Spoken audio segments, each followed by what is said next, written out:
Bia ke yo neto chukwu kedu ife this game ebelo da kwa. O just game na ba. O just game na ba ochoku bi ebe na akwụsị mmụọ game. Ochoku bi ebe na akwụsị mmụọ game. Ihe nje bụ gịnị ka neto na-ebela akwa?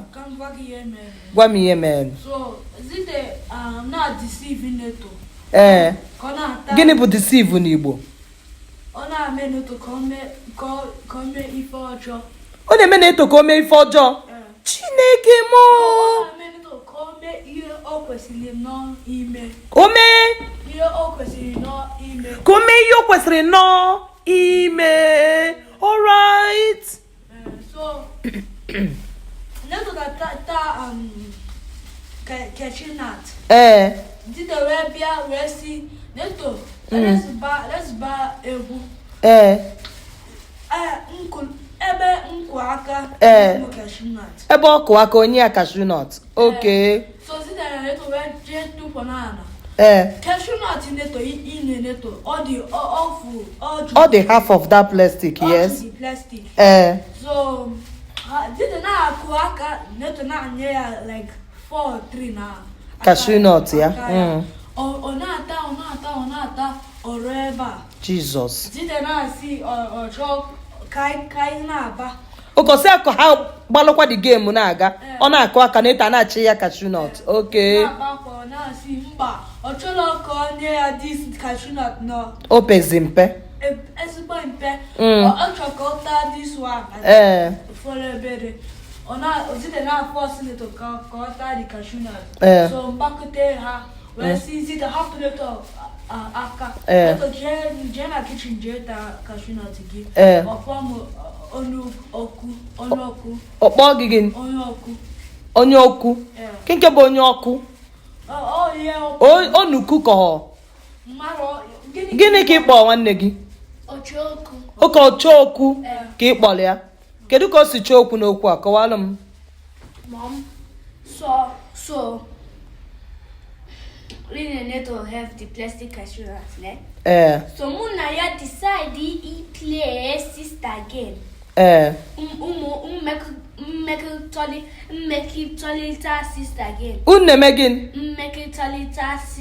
Mmekitalita sister game. All right. So I took unana. Say nkunaka. Okay, you say nkunaka. All right. Okay. So iwe kunaka. Iwe kunaka. Iwe kunaka. Move for no reason. Where say move? Tim titeren help neto cashew nuts. Neto chiku je na kitchen. Je ta cashew nuts ki. Otunchoro na force neto. Ina force ya. Ka ịkụ n'aka ka onye kwa gị cashew nut. Ka ịkụ n'aka ka onye gị. O nwekwa cashew nut nwa ata from cashew nut anyele ya. Jesus mo. Whatever cashew akamfu.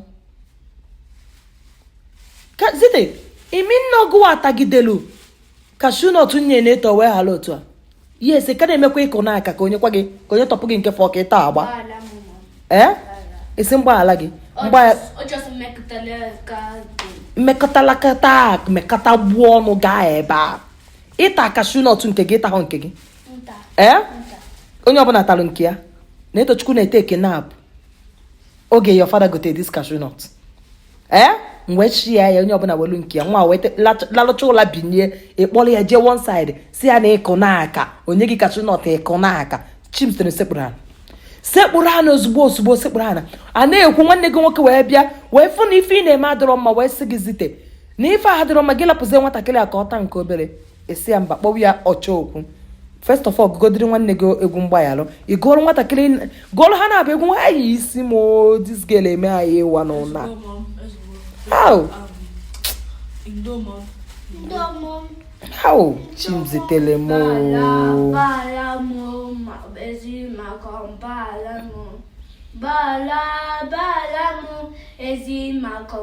Ha na-abọ ka ị ga-agụrụ ya bụrụ sọmakọm. Can finish you make Utolika Malcolm.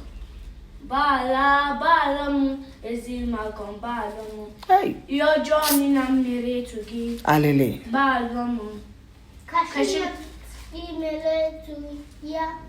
Bala m. Bala. Mba, ushoni bala gị. Uposo ka agba ya maka ka o sa agụ dị egwu. Ọ da-agị ka onye na-efeel remorseful. Ọ da-agị ngwa Chinyake agụzinala agba Chinyake mechaa gị mepe ọnụ gụsụsọ.